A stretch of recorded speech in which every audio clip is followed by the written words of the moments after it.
Welcome back to How to Invest in Commercial Real Estate. We have a super exciting episode, and we've been gone for a few weeks, right? So Brian was busy vacationing. Joel, you were in Japan, right? Just checking it out. Brian was just skiing. How boring! For 2 weeks. Yeah, nothing like Japan. But anyway, and you went to Branson. Small road trip. Yeah, it gradually declines as we keep talking. But anyway, since we missed a few weeks in the podcast here, a lot's changed kind of in the financial outlook of the world. A lot's happening right now of the past few weeks. Everyone's heard about some of these bank closures happening stateside. We've got Silicon Valley Bank that went under. And the Fed met again yesterday, and we're talking about another quarter point on the interest rate. And on top of that, we have, the administration talking about how much of SVB is going to be forgiven and everything like that. So it's kind of an interesting time where a lot of people, I'm getting hit on all ends. It seems like, what are you doing with your cash? Oh, the world's ending. Banks are going under, and kind of everywhere in between. And, Yeah, I don't think the world's ending. I don't actually think that many more banks are going to fail. But Fed funds rate is up, and prime now is 8%. Which is a pretty big deal from where we were just a year ago. I think we're up almost 2 points in just the last year. Yeah, that sounds right. And so it's making borrowing a little bit tougher. But the good news is, for some assets, the 10-year Treasury is remaining relatively low. And so the 10-year is about 3.5 right now. And you can still get deals done at 2.25 over the 10-year. So that puts you at 5.75 versus 8% on prime rate. So we don't have to get too much into that. Why don't you introduce our guest for today? Absolutely. So we have Sujay here with Bloom Ventures, and we thought this would be an amazing guest because, like Brian mentioned right before we got on, this is our 99th episode. Yeah, we've been talking about commercial real estate for years now on the podcast, and we've never had somebody who owns hotels, who specializes in hotels, who I hear manages their own hotels, which is kind of even more difficult to do if you know anything about hotels.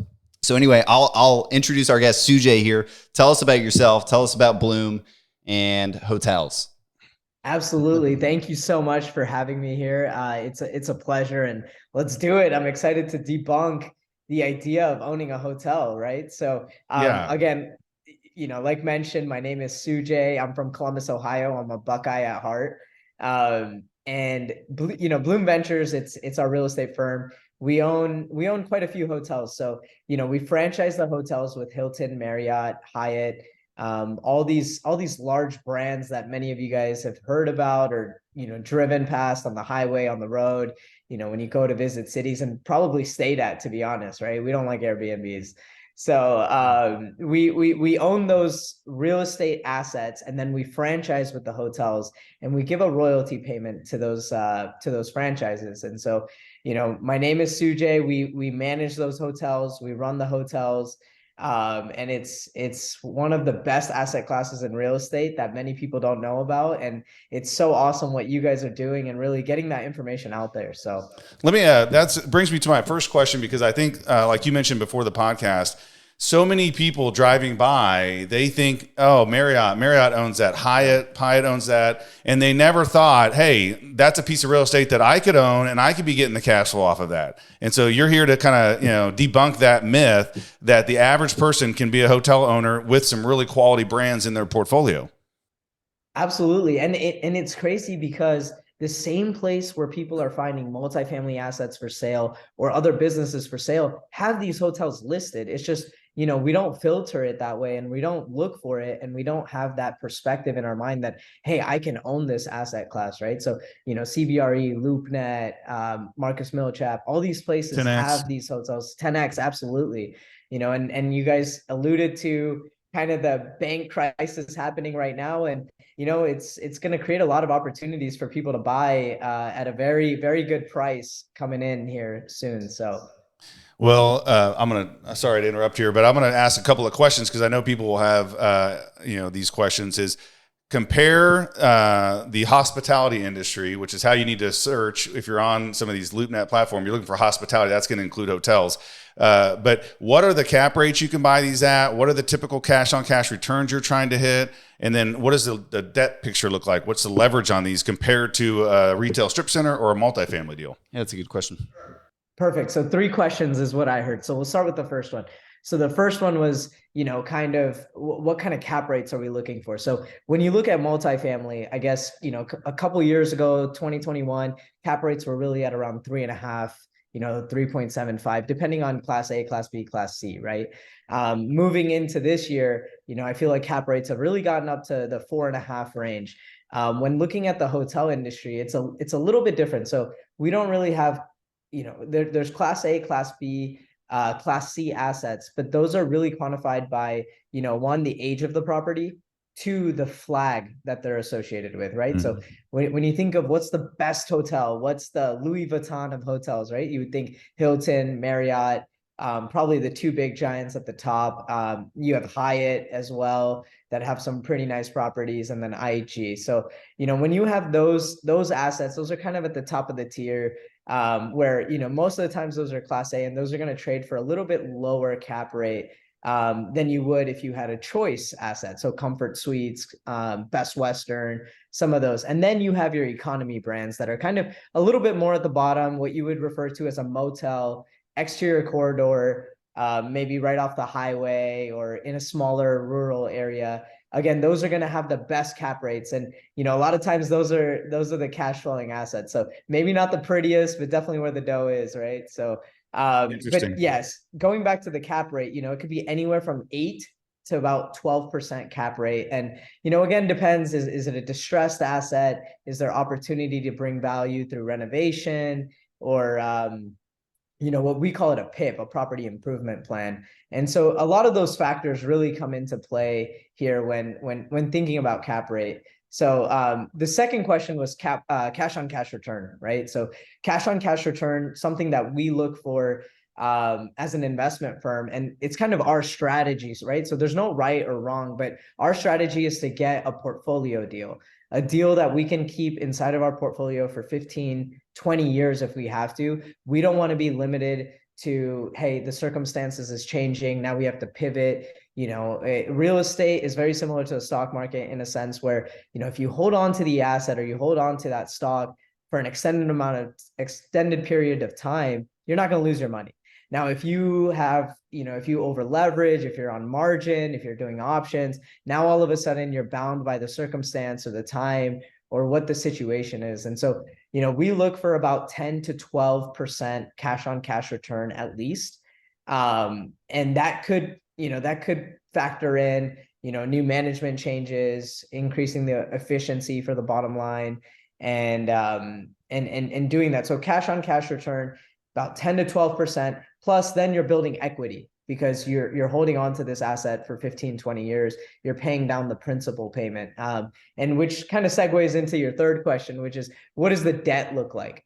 So typically, 2018, 2019, we were finding deals for almost 20% down, 25% down, 80%, 75%, bank leveraged. But now we're seeing a little bit more resistance on that 25% down payment. And it's kind of almost sneaking a little bit more into that 30%, especially if you're going non-recourse or, institutional lending. You're looking more at about 30, 35% even. So that makes sense. I mean, COVID was a huge shock to the hospitality system. So I can see lenders being a little bit more conservative coming out of that type of a period. Yeah, I'd love to maybe talk about your portfolio through COVID. I mean, it sounds like you guys own a decent amount of hotels, and I would think that's the scariest thing in the world, right? Because people love to give us crap about retail. Oh, Amazon's gonna end the world. COVID messed your life up, bro. You ain't got no money. So nobody traveled during COVID. Obviously, hospitality went down, but give us the practical sense of what you guys experienced. All right. So Rudy Gobert has that press conference, touches the microphone. NBA shuts down, the rest of the world shuts down, right? That's kind of how it happened, going back a couple of years. And I remember that week, we were building a hotel and we were about 90% complete. We were getting ready to open. End of April of 2020 was our opening date. And the city went on lockdown and city officials weren't working. So people who were coming to inspect the property, they stopped working, and it was chaos, right? So they're not working. People aren't coming to visit our properties. It's just essential workers, traveling nurses. We started getting calls from the city asking if we want to turn our hotels into hospitals or shelters for homeless people. Wow.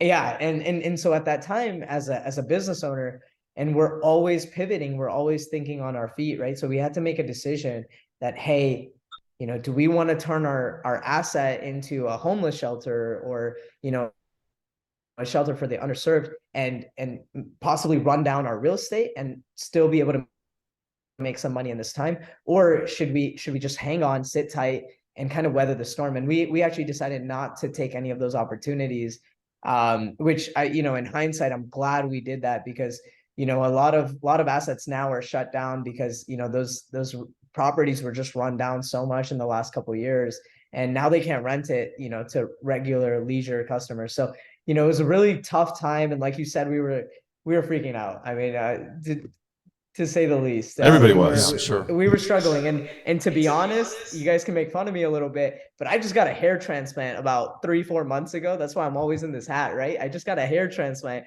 because I lost all my hair in 2020. No joke, right? So, but we bounced back really well. That's great. By the end of 2020, we were able to, occupancy was high, with inflation. The great part about hotels is we're adjusting our rates every single day, right? So when rates started going up, we don't have leases that are locked in for 1 year, 18 months, 16 months, those kinds of leases that lock us in. We're able to adjust every single day. Where that hurt us in the beginning of 2020, where people were just able to walk away or negotiate really low rates. Typically we're charging $90 a room, and we're taking people in for $55, right, during that time. But now at the end of the year, when people were kind of cooped up, sick of cooking and sick of staying in their house, and a lot of people were just driving wherever they could, they were staying at hotels in between cities when they're traveling. And we were really able to take advantage of that. We weren't serving breakfast, which is a huge cost. So that added to the bottom line. Even if our revenue was down, we were able to make money because, that $4 or $5 a room that we budget for breakfast was coming straight down to the bottom line. Housekeeping or cleaning costs had gone down. So you weren't cleaning the rooms. I used to get the notices that, hey, we're not coming in your room. And so, the labor costs had to go to almost zero for you guys. It was good. It was a blessing in a way, and it was a safety thing too, right? We didn't want one person on our payroll gets sick and it just spreads to everybody, and we had to deal with that stuff too. But we ended up bouncing back pretty well in 2020. 2021 was an astronomical year. I mean, it was great. At least most of the hotels in our portfolio, we were able to beat 2019 numbers as far as a profit standpoint. Business travel hadn't come back as much, but leisure travel was just astronomical. People were flush with cash because of like $7 trillion of stimulus being flooded into the market. It's quantitative easing, guys. Yeah, whatever we want to call it. Yeah. But I'm sure it helped because everybody had all the cash and they wanted to spend it. Now nobody's got cash, and we're doing some quantitative tightening. That's all it is. That's all it is. It's just some tightening. Tax season comes and they get their refunds. All of a sudden our hotels are filled. I mean, it happens, and it's a trend that you get to see so much in the hospitality industry. Sujay, I think you need to help us buy a hotel. I definitely think we want to buy hotels with you. Because like I said, I've literally spent years like looking and making some offers, and then COVID hit and I was like, okay, I don't know anything about this. But no, that'll be super fun. So let me ask you this, because sometimes cap rates one measure, the debt we can get on it's another, but there's also metrics like price per foot. And I think in hospitality, it may be price per key or price per door. So do you kind of factor in those metrics to buy on an overall value basis sometimes? You sound like a real hotel guy now. Price per key. Trying. Right. So when we're underwriting, we look at a lot of different things. So one of the things that we do look at is replacement cost, right? So and we call it per key. I know in multifamily they call it per door, but in the hospitality industry we say per key. because we have those, we have those keys that get us in and out of the doors, right? So typically, and it depends with the brand. So typically when we look at an asset, we look at the age of the asset. So if it's within 6-7 years, it hasn't even gone through its first renovation yet, I consider that as fairly new.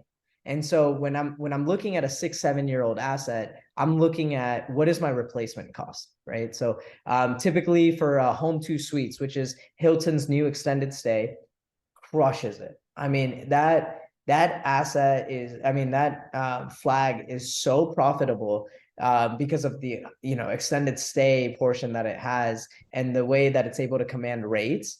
It's so profitable, and we're building one right now, and I would love any opportunity to pick up a Home 2 Suites as I could. So, but those are a little bit higher on the construction cost. So, those are about $130,000 to $150,000 a key, depending on location, land value, those sort of things. And so when we're looking at an asset that's 5 to 7 years old, we really compare it to, hey, if I were to build a new one tomorrow in the same market, how much is it going to cost me versus how much of a discount am I getting for this 5-7 year old asset?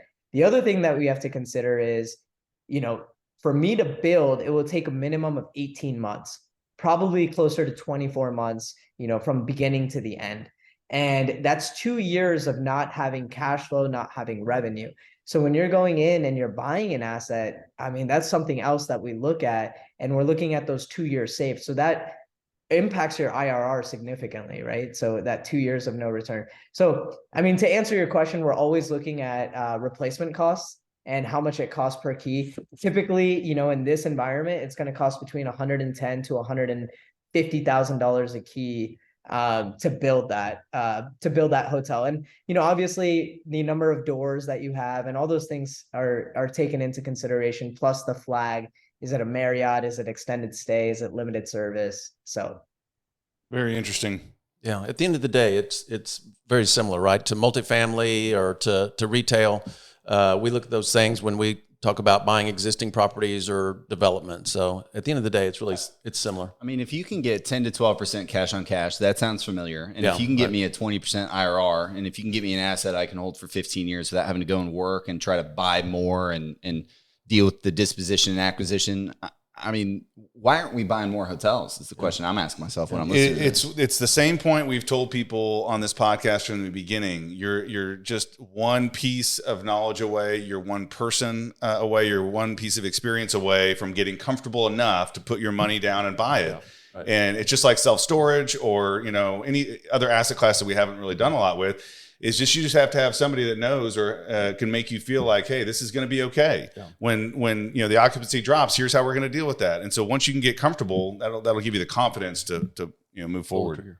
Yeah. I would ask one other question. I know we're kind of getting long on time, so we'll wrap it up after this. But I do think on hotels there would be some additional consideration with how many doors there are in a given radius or a given market. Because there's only going to be so much that you're going to be able to withstand in a given area of the town. I think maybe I didn't say that right, but yeah. So it's supply and demand, right? When you look at a market, you want to make sure that if you're entering that market, what is the trend? So two things here. One, when you're looking at an asset that's already existing, so a hotel that's been around for 10 years, 15 years, the great part about going into a deal like that is you have historicals. Right? You can pull the last 5 years P&Ls. You can look at the trends. You can see, okay, it did $2 million in business last year. It did $3 million in business last year. Chances are that that's not going to just disappear overnight, right? So you can look at the last 3 years. You can see, is it trending up? Is it staying flat and consistent? Is it going down? The other thing you want to do, which I'm sure everyone does, no matter what asset class they're looking at, is new supply coming into the area, right? So you can go to the city, you can see, have any permits been pulled? We can call the franchises, we can see, is there any new flags coming into the market? And that's really it, right? If there's history of demand in that specific market, if there's businesses there, there's, maybe an attraction for leisure travel. Chances are it's not going to just disappear overnight. With ADRs and inflation, and we say ADR, average daily rate, with rates going up, even though our occupancy may increase 5%, if we're able to keep our rate up, revenue is actually growing year over year, even though occupancy may be down from last year. And so that's one thing for when you're buying an existing property. When you're building a new property, which is, I love building new properties, right? And, it's something you can hold on for 15, 20 years. You talk about generational wealth. It's something that will stay in your portfolio if you manage it right for a long period of time. But when you're building a new hotel, let's say you're going on a trip, there's a brand new Hampton Inn and there's a 15 or 20-year-old Fairfield Inn. One's a Hilton, one's a Marriott. Which one are you staying at? The new one. Same price. The new one, right? Yeah. So the beauty of building a new property is you just have to steal business, right? Even if you take 15% from 10 different hotels, you're over 100% in demand, right? Yeah. So that's the beautiful thing about having the newest on the block or the best property on the block. So maybe we don't want to buy, well, we may want to buy hotels, but also we want to build them. I may have a site for you that you can compete on, actually. What site? Well, with our Bixby development, the east part of the city's development, we're looking at a potential hotel. It's right across from a brand new mixed-use multifamily, Class A multifamily retail deal. So, and it's right across from City Hall in Bixby, Oklahoma, which is small town, but they don't have any hotels. So, I feel like now, me and Brian need to be looking at that deal with Sujay over here. Yeah. The hotel pad. This sounds like a win-win-win-win. Hey, we'll go ahead and wrap it because we're almost a half an hour. This has been so informative for me.